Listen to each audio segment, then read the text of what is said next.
El Foro de la Historia.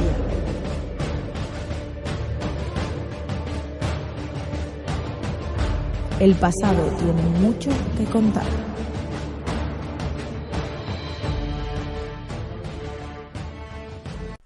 Bienvenidos y bienvenidas a Foro de la Historia. Hoy estamos aquí un día más, en este caso hoy con Guillermo Galván Olaya. A Guillermo ya lo conocemos, tanto por la página de Foro de la Historia, en la que hemos subido reseñas de sus últimos libros, pues por ejemplo La Virgen de los Huesos, o Tiempo de Siega, o Morir en Noviembre. Y bueno, hoy venimos a hablar de otro libro de esta misma saga, pero bueno, venimos también a hacerlo en formato podcast, ¿no? ¿Qué tal? ¿Cómo estás, Guillermo? ¿Qué tal, Javier? Encantado de volver a oírte. La verdad es que es una maravilla hablar contigo siempre porque, personalmente decirte que tus novelas siempre me han cautivado y oye, pues el hecho de que saques una cuarta de Lombardi, que es un personaje que a mí me gusta mucho, pues oye, a mí me gusta como lector, también me permite el poder hablar contigo y de alguna manera,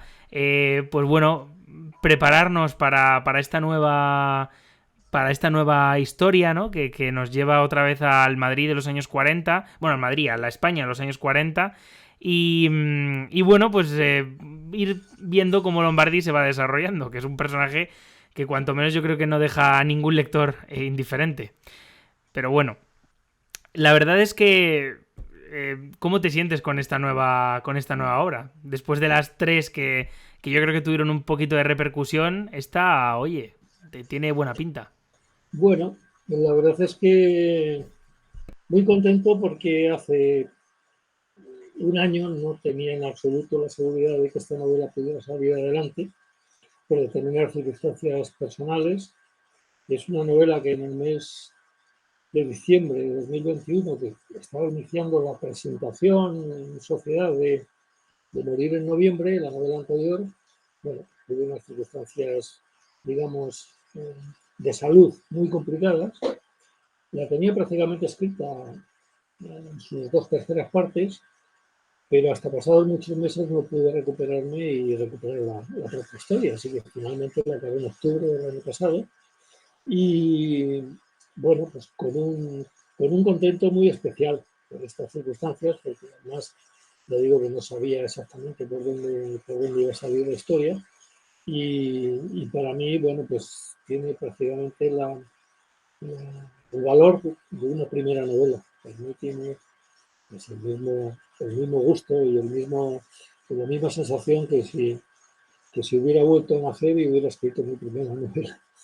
Es la cuarta de Lombardi, sigue la misma dinámica, que es de alguna manera pues es una novela negra, naturalmente, pero con elementos de novela histórica, porque en este caso se desarrolla en mayo de 1943. Y bueno, es una novela que es muy sorpresiva para el lector seguidor de Lombardi, porque empieza con una gran sorpresa y termina con una sorpresa todavía mayor, que no voy a desvelar, naturalmente. La primera sorpresa sí que la puedo desvelar porque sale en las primeras páginas, ¿eh?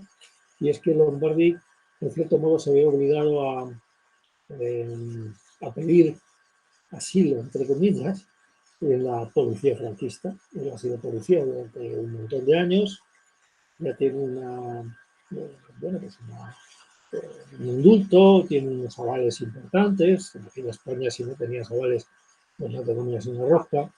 ¿Y qué es lo que pasa? Pues hay una situación de desempleo tremendo en la agencia Hermes, donde está, va a expulsar a gente, va a echar a gente, y al final decide, para que su amigo Andrés Torralba pueda seguir trabajando en Hermes, decide dejar la agencia e intentar volver a reingresar en la policía. Naturalmente hay algo que le rechina últimamente, desde el punto de vista ideológico no conmigo en absoluto, pero bueno, ha sido criminalista durante un montón de años y imagina que dentro de la brigada criminal pues podrá seguir haciendo cosas parecidas sin que le impliquen demasiado en todas las historias, digamos, relacionadas con la política franquista, ¿no? Y ese es el comienzo muy sorpresivo, porque nadie puede imaginar que Lombardi, un republicano convencido, pueda entrar a trabajar en la policía criminal franquista.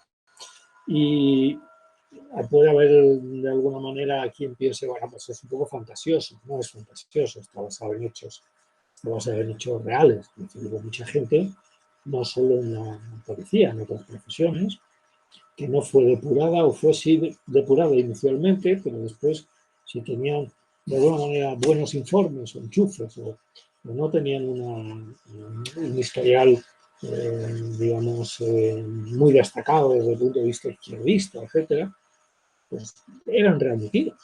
De hecho, hay un hecho histórico, que es uno de los un policía municipal, creo que era sargento, o 500, creo que era sargento, que fue readmitido en la Revolución Municipal de Madrid después de haber sido republicano, de haber estado en la cárcel, etc. Y este es un personaje que pertenecía al Partido Comunista y que participó, o presuntamente participó, en un atentado en la zona de Cuatro Caminos en Madrid contra un local de la Falange. Fue detenido junto con otros y ejecutado, fusilado después. Quiero decir que no es un invento, que Lombardi pueda volver a entrar en la policía, porque hubo casos reales que se produjeron y que siguieron funcionando. Algunos durante muchos años, otros eran infiltrados del Partido Comunista o de gente que era más o menos de republicana o izquierdista y que consiguieron, digamos, estar allí durante muchos años sin que se les cayera encima el peso de la represión franquista, ¿no? Así que, bueno, pues es una novela que me ha causado, por resumir, un tremendo placer poder terminarla, poder presentarla y que, bueno, que va a tener sus sorpresas, porque si el principio es sorpresivo, el final no lo voy a contar, pero también lo es bastante más. Bueno, la verdad es que yo, vamos, ya te lo admití en el otro podcast que tenemos, en el que hablamos sobre el Madrid de los años 40 en torno a tus novelas.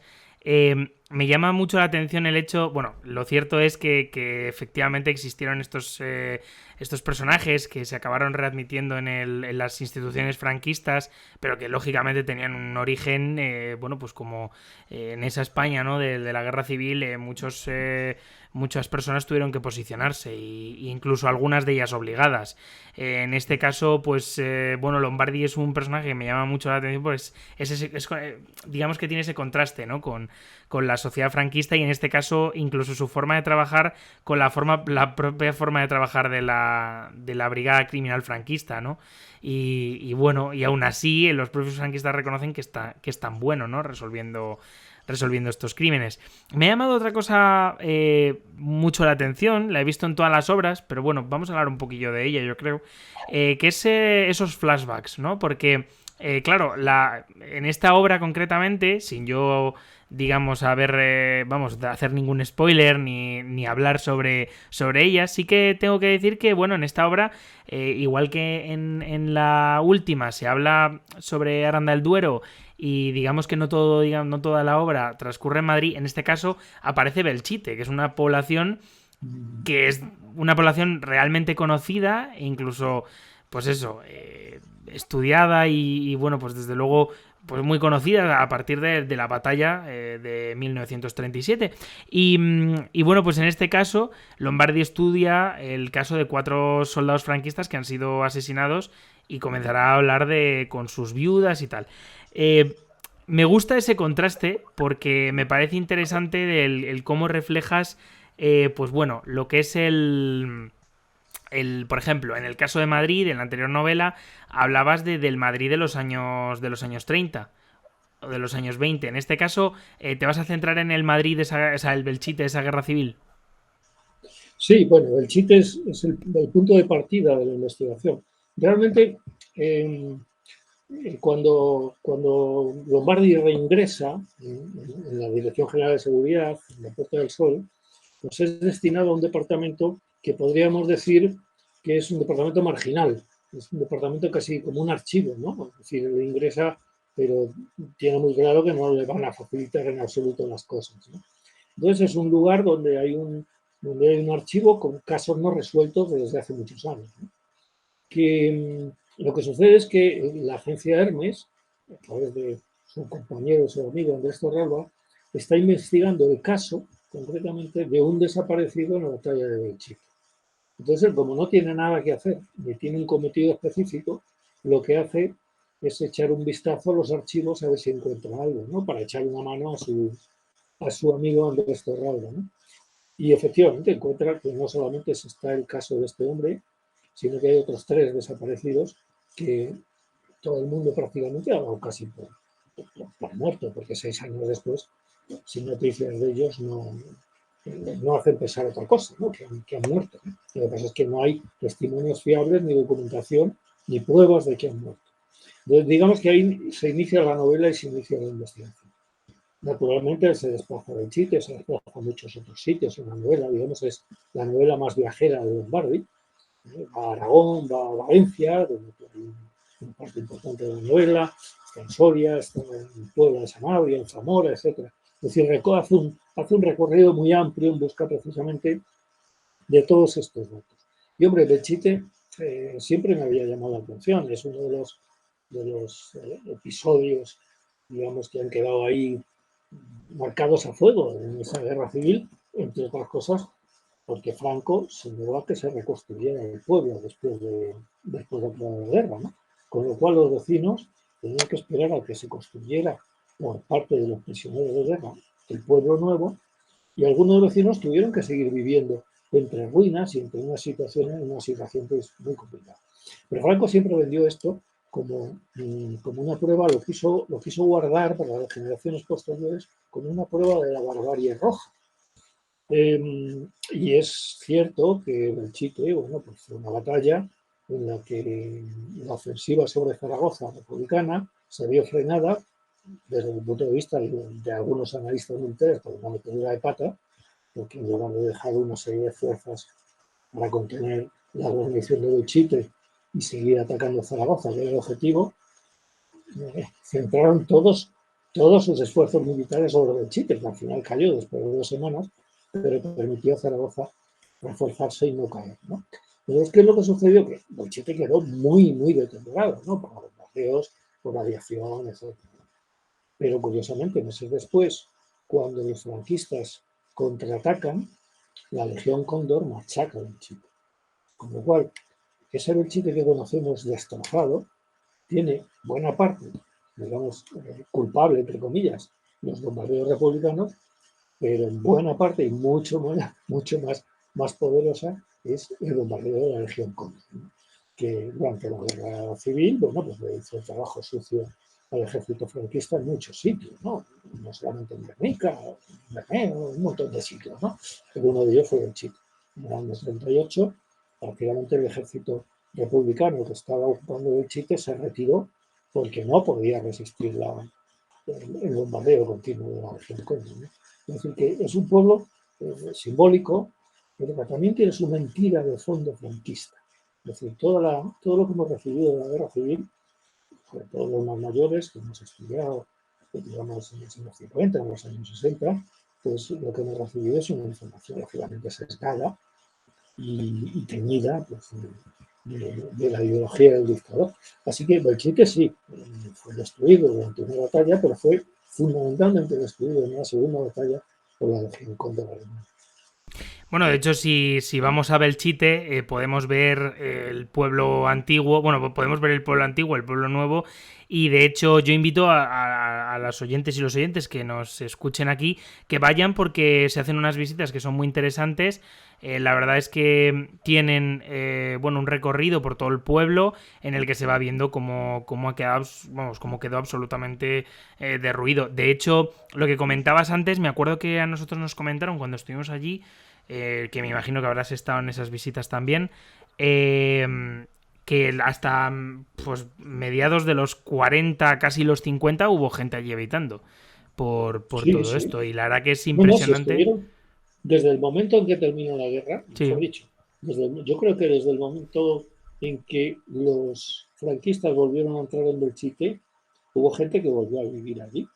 Y naturalmente cuando acabó la guerra, muchos de los prisioneros que estaban allí, porque hubo un campo de concentración, un campo de prisioneros, obligado a construir lo que hoy es el nuevo Belchite, Pero hubo mucha gente, muchos vecinos que lógicamente no tenían dónde estar. Tuvieron que volver al pueblo y vivir en unas circunstancias, pues en casas medio derruidas y desde luego en calles inexistentes, ¿no? Llenas de escombros y de solares rotos, de esqueletos de edificios, ¿no? Tal y como lo vemos ahora, estuvieron viviendo bastantes vecinos hasta que pudieron trasladarse al pueblo nuevo, ¿sí? Hasta el año 50 y tantos. De hecho, la verdad es que si vamos a esta plaza mayor de Belchite y a esas calles, digamos, que son las más importantes de la población, pues nos podremos dar cuenta de eso, de que la ciudad quedó absolutamente destruida y sobre todo bueno, pues eso, que se nota tanto el avance republicano primeramente como el sublevado después. Y bueno, es la prueba de la brutalidad de la guerra, una más dentro del Sí. conflicto de la guerra civil. Pero bueno, muy Pues interesante. ese es el origen un poco de la novela. Es que me gustó, quise ubicarla en un lugar emblemático, porque, hombre, una de las... está claro que cuando yo escribo novela negra o novela con toques de novela histórica, lo que pretendo es entretener, ¿no? Intento pues, tener un lenguaje directo y preciso, sin renunciar en absoluto a cierta calidad literaria, hasta donde pueda llegar, ¿no? Pero creo que el valor que pueda tener desde el punto de vista literario lo tiene también como novela negra, como novela histórica, pero también tiene otro elemento, es el de la memoria. Así creo que, sobre todo en los tiempos que corren, hay que recordar ciertas cosas y cuando se puede recordar perfectamente en una novela. Entonces, Belchite era uno de los elementos clave, uno de los estandartes, por lo menos desde el punto de vista de comentarios, desde el punto de vista histórico, y me pareció interesante utilizarlo. Naturalmente, que es una ficción, que es una novela, ¿no? Lo que pasa es que todo lo que rodea esa ficción es real, está documentado y es histórico. Es decir, cuando yo cuento la historia de Chipre, no estoy inventando nada. Cuando yo hablo de los 4 desaparecidos que investiga Lombardi, lo estoy inventando, naturalmente, pero sobre un sustrato de realismo, de realidad y de documentación histórica. Y bueno, siguiendo un poco con Lombardi, hemos hablado acerca de lo que es esa brigada criminal, ¿no? Y bueno, esa vuelta a lo que es el cuerpo de Lombardi. Me gustaría preguntarte un poco, digamos, cómo era la brigada de seguridad en este momento, porque, bueno, para Lombardi desde luego es un cuerpo que desde luego es contradictorio, ¿no? Entrar allí a formar parte de algo que ha cambiado tanto, ¿no? Desde que él comenzó a trabajar en estas investigaciones y tal. Pero bueno, un poco a ver si nos pudieras explicar cómo son estas instituciones franquistas ya en el año 43. Bueno, Lombardi naturalmente entra ahí tapándose la nariz, sobre que lo sabe, ¿no? Y no está muy seguro de durar ni siquiera un mes allí dentro, ¿no? Desde el principio va captando las directas y menos directas y las indirectas que le van saliendo por todas partes dentro de la Dirección General de Seguridad, con gente que lógicamente pues no le gusta nada que esté ahí, gente, bueno, pues a quien le cae simpático por sus circunstancias personales, pero sobre todo, desde un principio, es objeto digamos, de revisión o de observación por parte de otro brigada, no de criminal, sino de la brigada de investigación social, llamada brigada político-social, ¿no? Que fue creada a finales del 41.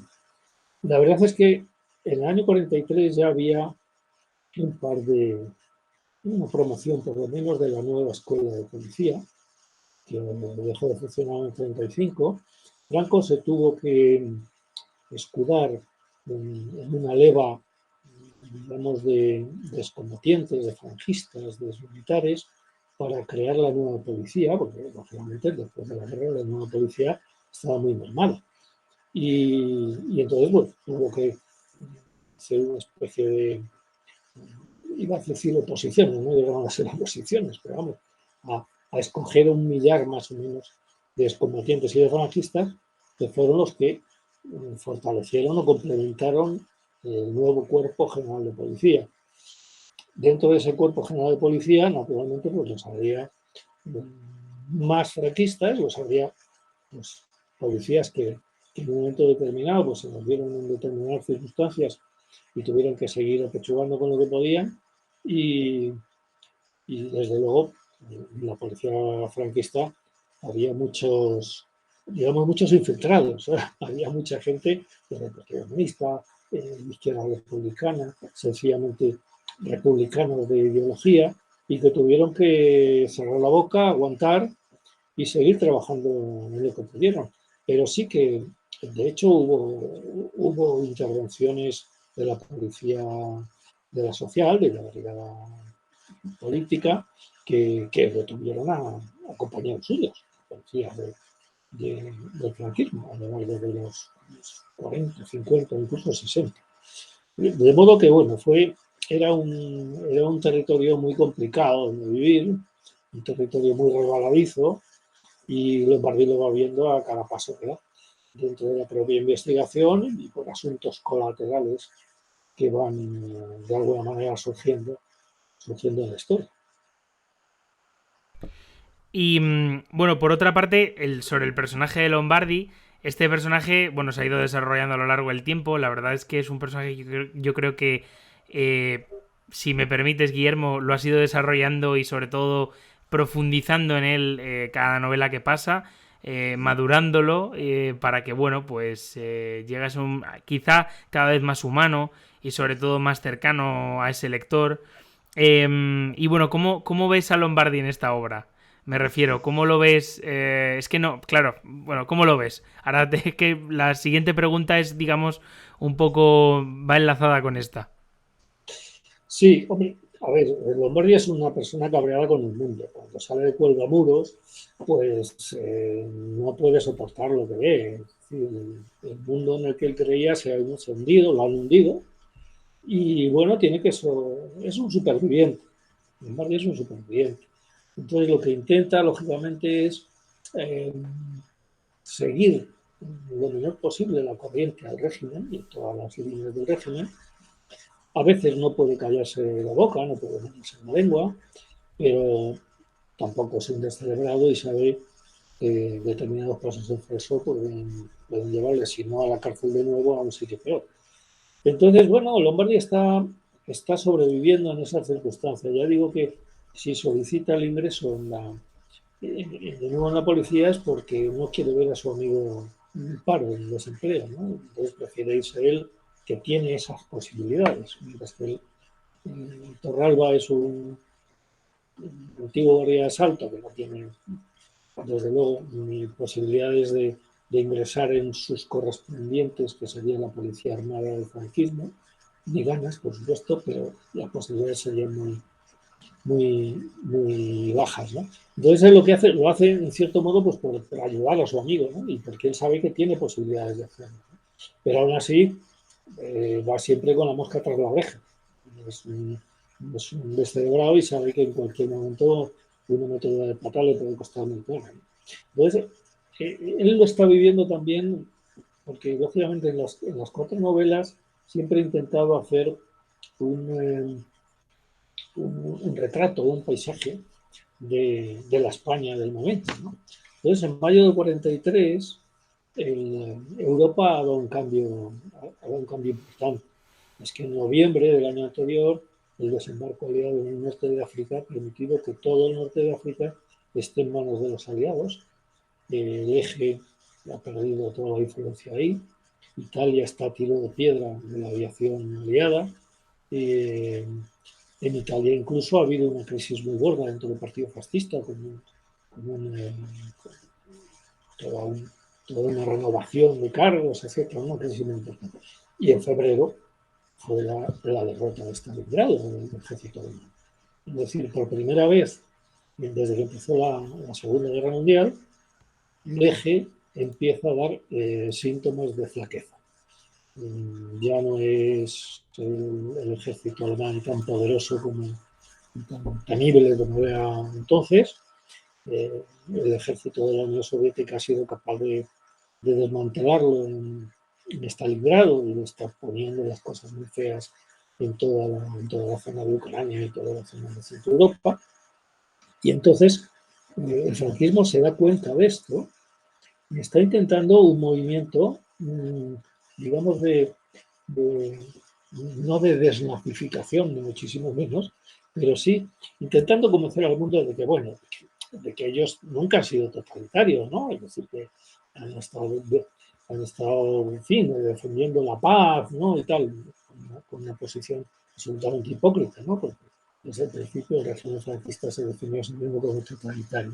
Bueno, pues ahora empiezan ya a coquetear un poco con los aliados por obligación, porque si los aliados quieren el franquismo se habría acabado 2 meses, sencillamente, dejando de enviarles, dejando de permitir la llegada de petróleo y de cereales a España, que lo podrían haber hecho perfectamente y no lo hicieron. Pero claro, les amenazaron con hacerlo. Entonces el franquismo lo que hizo fue intentar un lavado de cara sin conseguirlo del todo, porque sería ser naturalmente aliados en secreto del eje. Franco había firmado un acuerdo con el eje que no quiso, lógicamente no lo quiso hacer público para que no se le echaran los aliados encima. Incluso en algún momento de conflicto con Hitler, Hitler le amenazó por vía diplomática con hacer público entre los aliados ese acuerdo y que afrontar las consecuencias, ¿no? Bueno, pues digamos que España está viviendo una situación, digamos, de cierto cambio. Ya no es el fascismo radical de hasta el 42, que había sido hasta el 42. Sigue siendo fascista, naturalmente, pero intenta convencer al mundo de que no. Bueno, este es el momento en el que cesan a Serrano Suñer, en el que empieza a haber cambios dentro del gobierno, para que nuestros espectadores y oyentes lo comprendan. Y es el momento en el que, bueno, pues de alguna manera, como diría el bueno de... ahora, joder, se me ha ido el nombre. El bueno de José Luis Villacañas, que ha escrito un libro muy interesante sobre Franco en los últimos años. Bueno, pues el régimen muta como si fuera una mariposa. De hecho, me ha hecho gracia porque tenía un libro de José Luis Villacañas encima de la mesa.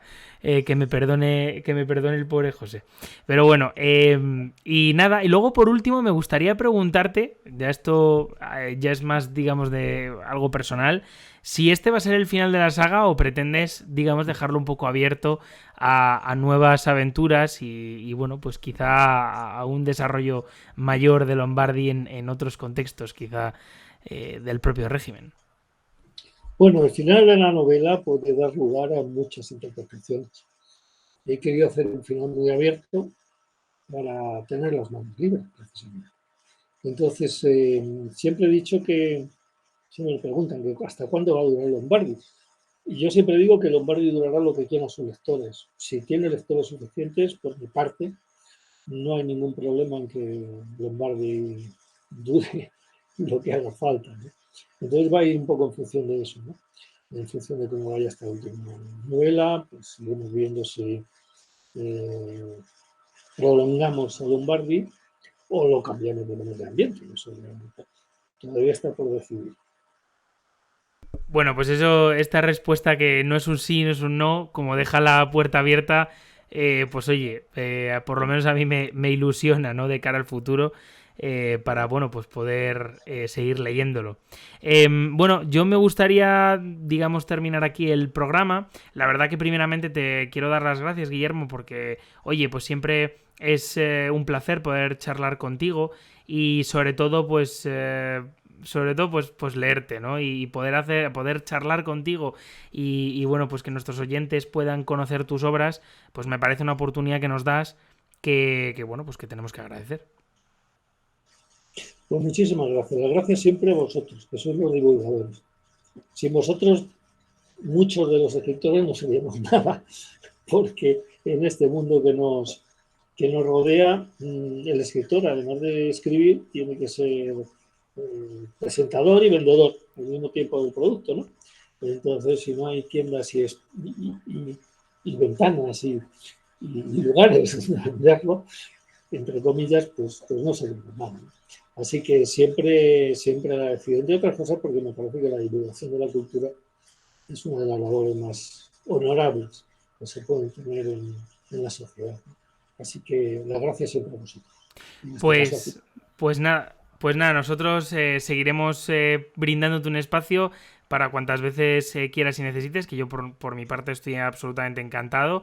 Y nada, pues deciros bueno, pues que podéis visitar el link para adquirir el libro en la descripción y que, bueno, pues podéis ir a otros programas que hemos grabado con Guillermo, que están también colgados en el podcast, o podéis leer las reseñas que hemos hecho sobre sus novelas. Y nada, pues darte las gracias y despedirnos del público hasta el siguiente domingo. Muchas gracias a vosotros. Chao. Chao.